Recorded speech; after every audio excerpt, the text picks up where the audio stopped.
Bienvenue dans cette nouvelle édition du QG Week-end. Voici les titres de l'actualité.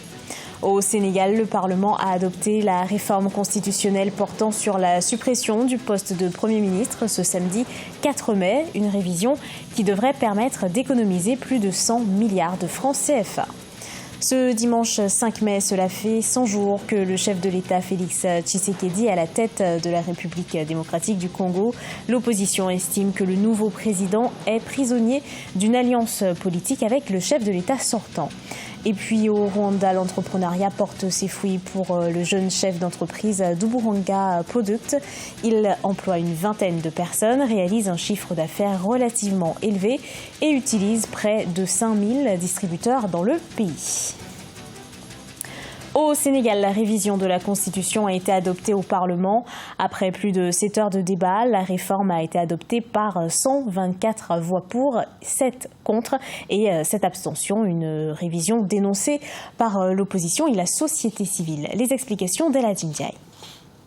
Au Sénégal, l'Assemblée nationale a adopté ce samedi 4 mai le projet de loi supprimant le poste de Premier ministre. Pour la majorité, la suppression du poste de Premier ministre va permettre au président de la République, Macky Sall, d'être en contact direct avec les niveaux d'application, de mise en œuvre, de suivi et d'évaluation des politiques publiques. Ce que le Sénégal gagnera, c'est que nous avons un programme Sénégal émergent, un plan Sénégal émergent, avec des ambitions déclinées par le président de la République de créer 1 million d'emplois, de mettre en place un PSE vert, de faire 100 000 logements, etc.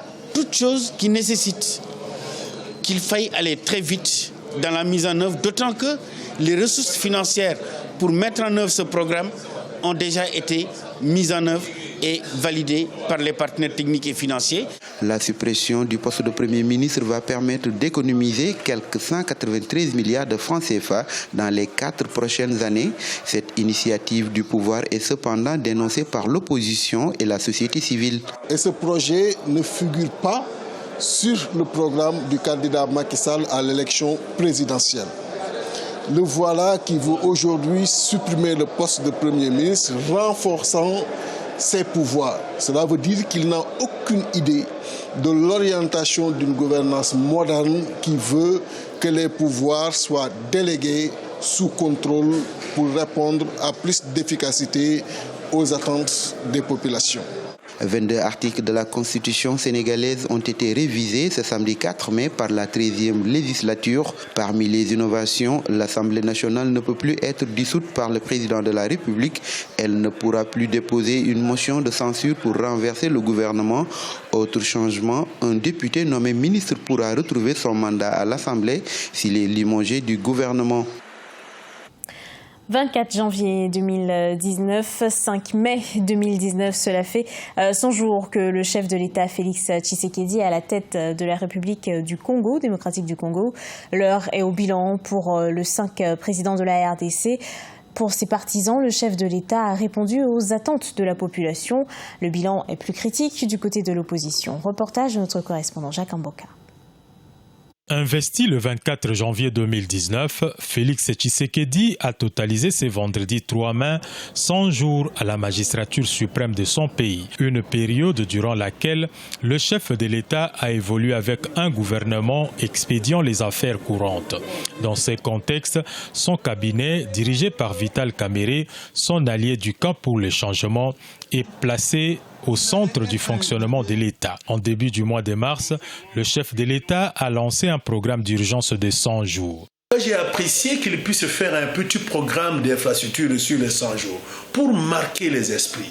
Il va donc engager sa personne et les peu de moyens qu'il a trouvés à la caisse pour faire dans presque toutes les provinces un petit projet visible. Le chef de l'État a par ailleurs engagé une tournée dans les pays de la région, à savoir l'Angola, la République du Congo, le Rwanda et l'Ouganda. Il réussira ainsi à dissiper les doutes qui ont entouré son élection. Il a eu l'occasion de pouvoir voir ses pairs dans la sous-région Et je pense que ces voyages, il les a fait avec succès. Il est parti à l'Union africaine où il a trouvé les systèmes qui fonctionnent. Il est même élu deuxième vice-président de l'Union africaine. À la tête du pays, avec les assemblées et les sénats, mais aussi la quasi-totalité des gouvernements provinciaux sous le contrôle du Front commun pour le Congo, le 5e président de la RD Congo n'a pas la tâche facile. Pour les observateurs, la stabilité du pays et des institutions dépendront, entre autres, de la bonne cohabitation avec la famille politique de Joseph Kabila. Uburanga Product, il s'agit d'une entreprise développée par un jeune Rwandais. Il propose toute une gamme de produits cosmétiques à base de plantes médicinales cultivées en partie dans un jardin botanique, du 100% naturel distribué par 5000 distributeurs dans le pays. Découverte dans ce reportage de Neilei Claude Ebessa, commenté par Victoria Sechi. Au Rwanda, le jeune Cephas Mishimiu Remy a créé son entreprise dénommée Uburanga. Il utilise les plantes médicinales aloe vera, capucine et gélules pour créer les ingrédients essentiels à sa gamme de cosmétiques. Ces produits comprennent les lotions aux herbes, des savons, des shampoings et des désinfectants pour les mains. Nous appelons ces produits Uburanga ou beauté en anglais parce qu'ils sont fabriqués à partir de plantes qui peuvent protéger votre beauté et rester constante jusqu'à la mort. Nous nous assurons que les produits que nous fabriquons sont destinés en particulier à l'Afrique et qu'ils sont naturels. Les produits Uburanga Made in Rwanda gardent la police et protègent les utilisateurs contre les bactéries et autres maladies de la peau. Certaines des herbes et des plantes utilisées à Uburanga sont cultivées dans le jardin botanique, tandis que d'autres proviennent de la communauté locale. Les herbes et les plantes sont séchées, broyées et mélangées à diverses substances, dont l'huile et l'eau, pour créer du savon, des gels antibactériens ou même du shampoing. J'ai commencé à utiliser les produits Uburanga parce que je souffrais d'acné terrible et que je me sentais mal à l'aise. En 2012, Cephas m'a offert un savon à utiliser comme essai et tout le monde riait quand il me voyait l'utiliser. Après cela, j'ai commencé à utiliser la lotion de sa gamme de produits que j'ai également utilisée pour ma fille qui souffrait d'une infection de la teigne sur son cuir chevelu. L'entreprise qui emploie 20 personnes espère élargir sa gamme de produits pour inclure les dentifrices et les produits capillaires. Actuellement, Uburanga utilise près de 5000 distributeurs dans le pays. Le premier forum sur l'agriculture biosaline de l'AOUN s'est déroulé ces 3 et 4 mai dans le sud du Maroc. L'objectif de l'événement, développer le potentiel agricole des zones désertiques jusqu'à présent peu utilisées mais qui peuvent être bénéfiques à l'agriculture. Des conférenciers venus du monde entier ont répondu présent. Reportage de notre correspondant Olivier Conan. Vers le développement de l'agriculture biosaline en Afrique. L'agriculture biosaline permet de produire avec environ 20 grammes de sel par litre d'eau dans le sol. La salinité des sols empêche la culture de la plupart des plantes, mais grâce à la recherche scientifique, il est désormais possible de développer l'agriculture dans les zones à forte teneur en sel. Par exemple, la culture du quinoa, une plante résistante à la salinité du sol, avec des rendements de 3 tonnes à l'hectare, permet aux femmes de la région de l'Aïoun au Maroc de produire un plat de couscous original avec 6 céréales. On leur a dit, écoutez, vos maris produisent du quinoa. Qu'est-ce que vous en pensez? Vous connaissez comment faire le couscous 5 céréales, qui est déjà un couscous local de la région du Sud connu. Pourquoi ne pas le développer davantage? Et on a innové avec les femmes des agriculteurs ce produit qui aujourd'hui ils sont en train de commercialiser. On est en train aussi de le certifier pour qu'il devienne exportable. Et on est en train aussi d'aller vers le scale-up de ce projet. L'enjeu de la maîtrise de l'agriculture biosaline est très important. On estime à plus de 27 milliards de dollars les pertes de récoltes liées à la salinité des sols, d'où la nécessité d'identifier et promouvoir des cultures appropriées sur des surfaces auparavant impropres à l'agriculture. Ne me ramène pas une plante qui a été améliorée au Canada et tu me dis que ça va faire bien au Mali. Il faut qu'on fasse notre propre amélioration et il faut revenir dans les plantes que nos ancêtres ils utilisaient. Si je parle du Sénégal par exemple, le millet il faisait partie du pays. Mais maintenant le millet il est en train de revenir mais juste pour les riches parce qu'il est devenu très cher. Alors que ce qu'il faut faire c'est le ramener pour tout le monde à un prix abordable. Le premier forum sur l'agriculture biosaline de l'Aïoun vise à développer le potentiel agricole des zones désertiques, jusqu'à présent peu utilisées, mais qui peuvent être bénéfiques à l'agriculture. Le forum va également apporter des solutions à la forte pression exercée sur la demande en eau d'irrigation dans les zones arides grâce à l'utilisation des eaux saumâtres. Un point sur la liberté de la presse au Congo. Le pays ferait du rétro-pédalage.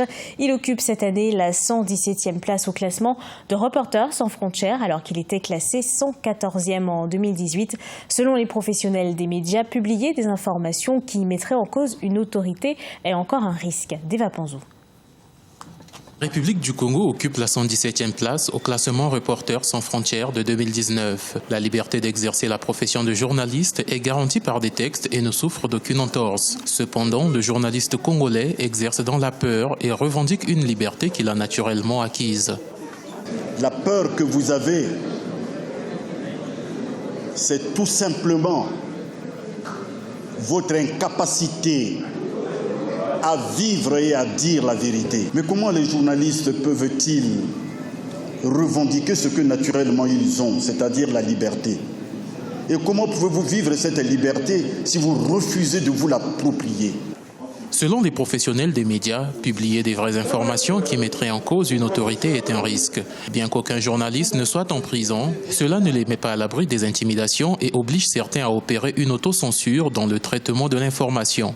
Aucun journaliste aujourd'hui est en prison pour avoir publié des choses, mais l'environnement, l'écosystème dans lequel nous travaillons est toujours difficile. Quand vous avez publié quelque chose, vous avez diffusé quelque chose, il y a toujours des coups de fil, de l'intimidation, si bien que cela développe au niveau des journalistes ce qu'on appelle l'autocensure. Au niveau des journalistes qui prennent des précautions, qui cachent la vérité, qui ne disent pas des choses de peur pour éviter des représailles. L'exercice de la profession de journaliste au Congo est régi par une loi de 2001 devenue caduque face à l'évolution du métier. Celle-ci garantit la dépénalisation des délits de presse ainsi que la liberté des professionnels. Ce journal a été préparé par l'ensemble de la rédaction. Merci à vous de l'avoir suivi. Dans un instant, retrouvez une nouvelle édition d'Actualité sur Africa 24.